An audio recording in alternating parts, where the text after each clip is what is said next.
مگر رب نے زبان پہ قرآن جاری فرما دیا. عرض کر دیا مولا میں اتنے امتحان دوں گا، اتنی آزمائشوں میں رہوں گا، انعام کیا؟ انعام کیا؟ کیا توقیر ملے گی، کیا عزت ملے گی، کیا مقام؟ رب نے فرمایا سن لے، تو عشق میں سب کچھ لٹانے کو تیار ہے تو تیرا رب فرشتوں سے تجھے سجدہ کرانے کو تیار ہے. سبحان اللہ سبحان اللہ.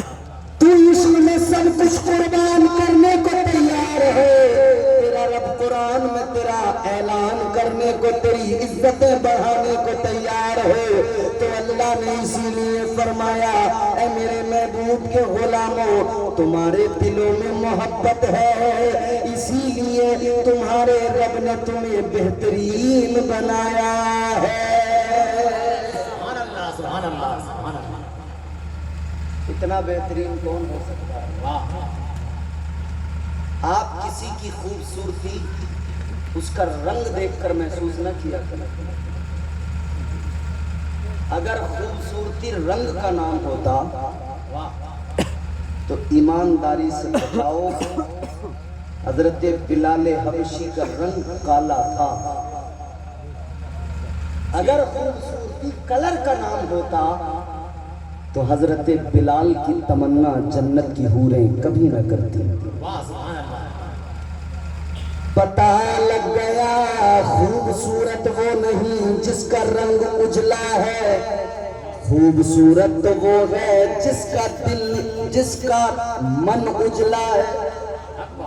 خوبصورت وہ ہے جس کے دل میں عشق مصطفیٰ ہے، جس کے دل میں مدینے والے کا پیار ہے، اسی کی زندگی میں بہار ہے. آپ رنگ دیکھ کر فیصلہ نہ کیجیے، کیونکہ آج کل یہ دنیا جو ہے نا بڑے فریب کی دنیا ہے. سامنے سے آپ کو ایسے دھوکہ دیا جائے گا کہ آپ سمجھ ہی نہیں پائیں گے. یہ موبائل ہے، آپ دیکھتے ہوں گے بالکل کالا آدمی جب فوٹو کھینچتا ہے نا ایک فلٹر لگاتا ہے بالکل گورا بن جاتا ہے. بھائی یہاں دھوکہ ہی دھوکہ ہے. آپ کو اگر یقین نہ آئے، آپ جانور پالتے ہیں، بھینس پالتے ہیں، آپ کسی نوجوان کو، جوان لڑکے کو جو ماہر ہو سے لے کر جائے، وہ انسٹاگرام والا کیمرہ کھولے گا، ایک تگڑا والا فلٹر لگائے گا، بھینس کا رنگ کالا ہوتا ہے، بھینس کا فوٹو کھنچوا لو، بھینس آپ کی بالکل گوری آئے گی فوٹو میں. یہاں اتنا بڑا دھوکہ دیا جاتا ہے، آپ رشتہ کرنے جاتے ہیں، فوٹو منگاتے ہیں، فوٹو کچھ اور، موقع پہ کچھ اور. مگر عزیزو جان لو یہ تو محض دھوکہ ہے، یہ چہرے کے رنگ دھوکہ دیتے ہیں. دھوپ زیادہ پڑی، بندے کا چہرہ جھلس گیا، کالا رنگ ہو گیا. مگر جس کے چہرے پہ ایمان کا نور ہو وہ کہیں نہیں جاتا، وہ میدانوں میں تپتے ریگستانوں میں چلا جائے. عشق کا نور جس کے چہرے پہ ہوتا ہے، عشق کی تجلیاں جس کے چہرے پہ ہوتی ہے، عشق کا اجالا جس کے چہرے پہ ہوتا ہے، سجدوں کی چمک جس کے چہرے پہ ہوتی ہے، مصطفیٰ کے عشق کی چمک جس کے وجود پہ ہوتی ہے، وہ چاہے جدھر جائے وہ جاتا ہے، اس کے جانے سے اجالے ہو جاتے ہیں.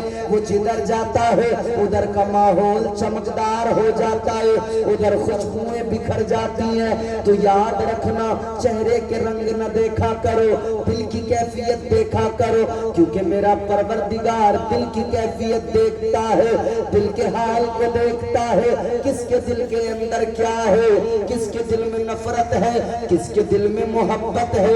اللہ اللہ تاریخ پڑھو. حضرت ابراہیم علیہ السلام اللہ تعالیٰ کے پیغمبر ہے، جلیل القدر پیغمبر ہے. اللہ اکبر کبیرہ. حضرت ابراہیم علیہ السلام کو آتش نمرود کے اندر ڈالا گیا، آگ آگ کے اندر ڈالا گیا. اللہ کا فضل دیکھو, اللہ نے اس آتش کدے کو گلزار بنا دیا, پروردگار نے اس کو گلزار بنا دیا. لیکن سنو, جب حضرت ابراہیم کو آگ میں ڈالا گیا, ایک جانور آگے بڑھا. اس جانور کو چھپکلی گرگٹ کے نام سے جانا جاتا ہے.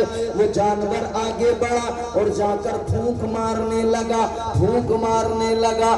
تاریخ نے سوال کیا, کس لیے تو اس میں پھونک مار رہا ہے؟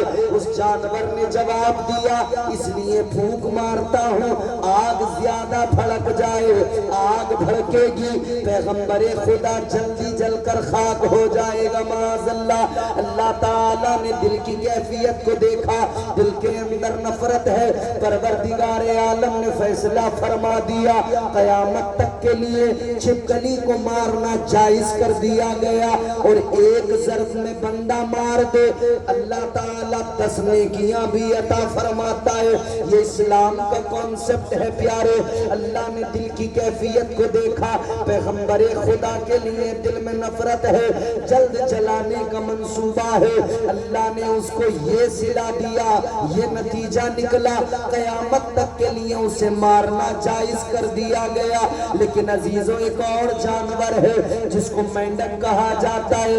مینڈک دریا کے پاس گیا, دریا سے جا کر کہنے لگا, اے دریا پانی کے چند قطرے مجھے دے دے. دریا نے پوچھا کیا کرے گا؟ کہنے لگا یہ پانی کے قطرے آگ میں ڈالوں گا.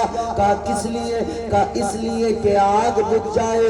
اللہ کے پیغمبر کو آگ میں ڈالا گیا ہے, آگ بجھ جائے گی, اللہ کا پیغمبر بچ جائے گا. یہ مینڈک پانی کے قطرے لے کر گیا, یہ آگ کے قریب تو نہیں جا سکتا تھا, دور سے وہ پانی کے قطرے ڈالنے لگا. اللہ تعالیٰ دلوں کی کیفیت کو دیکھتا ہے. اس کے پانی ڈالنے سے آگ تو بجھنے والی نہیں تھی, مگر اللہ نے اس کی محبت کو دیکھ لیا, اللہ نے اس کے عشق کو دیکھ لیا, تو پروردگار عالم نے انعام عطا فرمایا. مینڈک کو مارنا ناجائز قرار دیا گیا. اور عزیزوں, ساتھ یہ بھی اللہ نے مینڈک کو جزا دی, انعام دیا.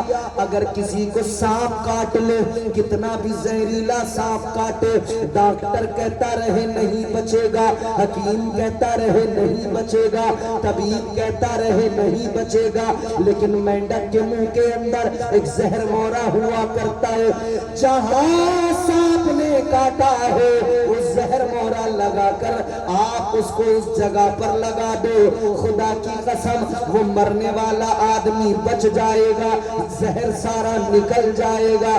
یہ انعام کس لیے ملا؟ کیونکہ دل میں پیغمبر خدا کی محبت تھی.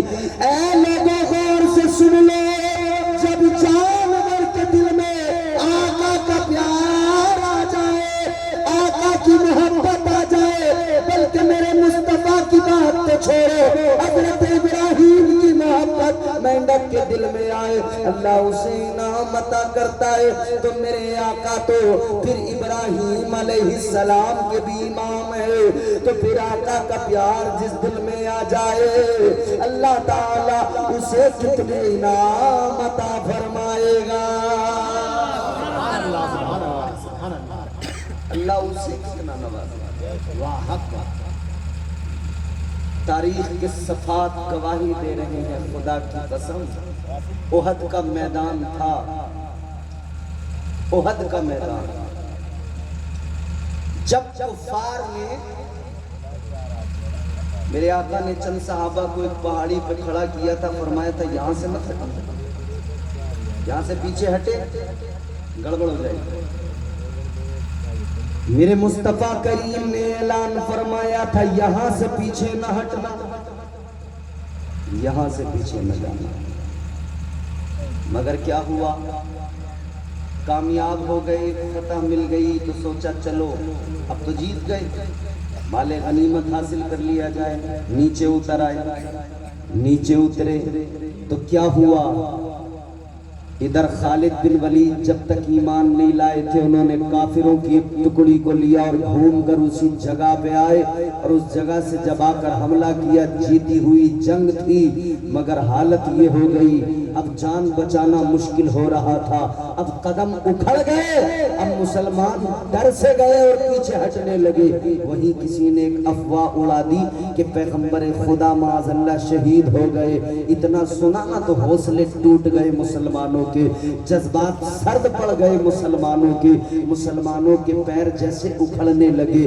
مگر کچھ جانباز تھے جو آقا کے ارد گرد دائرہ بنائے ہوئے تھے، کچھ نبی کے عاشق تھے جو مصطفیٰ جان رحمت کے دائیں بائیں کھڑے تھے۔ اللہ اکبر کبیرہ، اور وہ جو وار ہوتا تھا اپنے سینے پہ روکتے تھے، اپنے جسم پہ روکتے تھے۔ کفار کوششیں کر رہے تھے کہ آج پیغمبر اسلام کو ختم کر دیا جائے، مگر سنو، ادھر نبی کے عاشق پہ کھڑے تھے، مگر سنو سنو، ایک نبی کی عاشقہ بھی تھی، ایک نبی کی دیوانی تھی، ایک خاتون تھی، ایک صحابیہ تھی۔ اللہ اکبر، وہ پانی لے کر جا رہی تھی مشکیزے میں، لیکن ان کی نظر پڑی ایک تلوار میرے آقا کی طرف آ رہی ہے، ایک وار میرے مصطفیٰ پر کیا جا رہا ہے۔ ایک کافر پر نظر پڑی، کس کی؟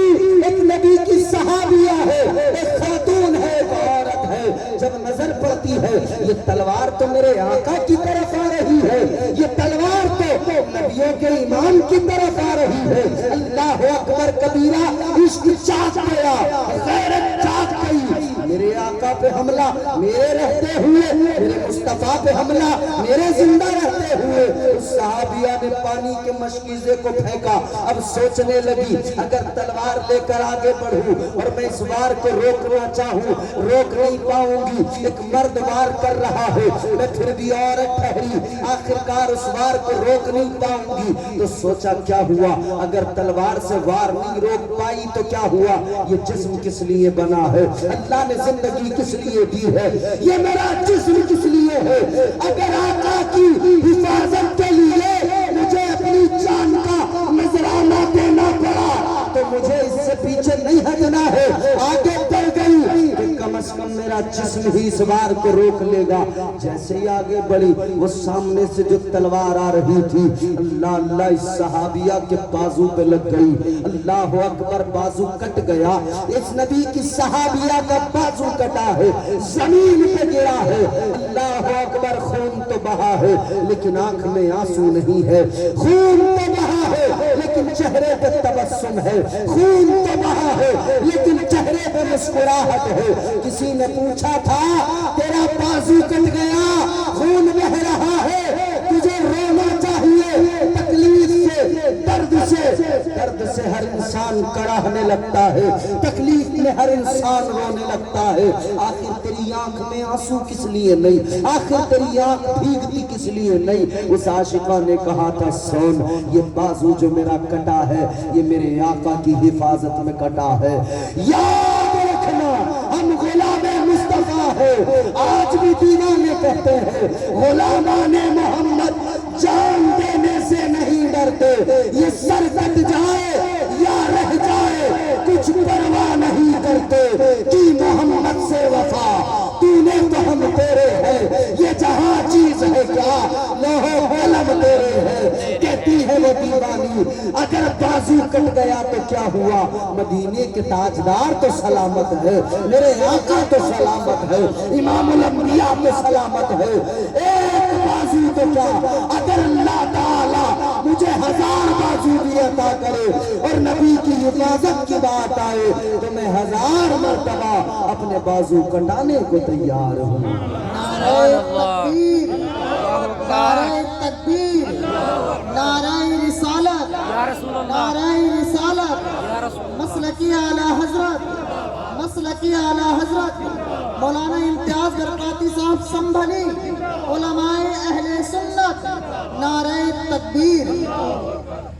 یہ تو عاشقوں کا جذبہ، جان جائے تو جائے، عشق نہ جائے، محبت رسول سے سمجھوتا نہیں، مگر آ میرے پیارے آج اپنی حالت پہ غور کر، مسلمان آج اپنے اوپر ذرا نظر ڈال، وہ تو بازو کٹانے کو تیار ہیں، وہ تو سر کٹانے کو تیار تھے، انہوں نے بازو بھی کٹائے، سر بھی کٹائے، وہ نبی کی عزت اور عظمت کی خاطر سر کٹا گئے، مگر مسلمان تو سر جھکانے کو تیار نہیں۔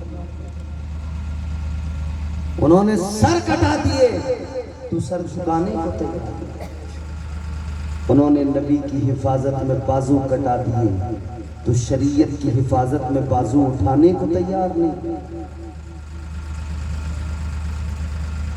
یہ میری قوم کی آج جو حالت ہے، یقیناً یہ یورپ کی سازشیں ہیں جس نے آج میری قوم کو اس قدر بے غیرتی میں ملوث کیا ہے۔ آج ہمارے پاس بہت ٹائم ہے، اگر ہمیں پوری رات فلم دیکھنا ہو ہمارے پاس ٹائم ہے۔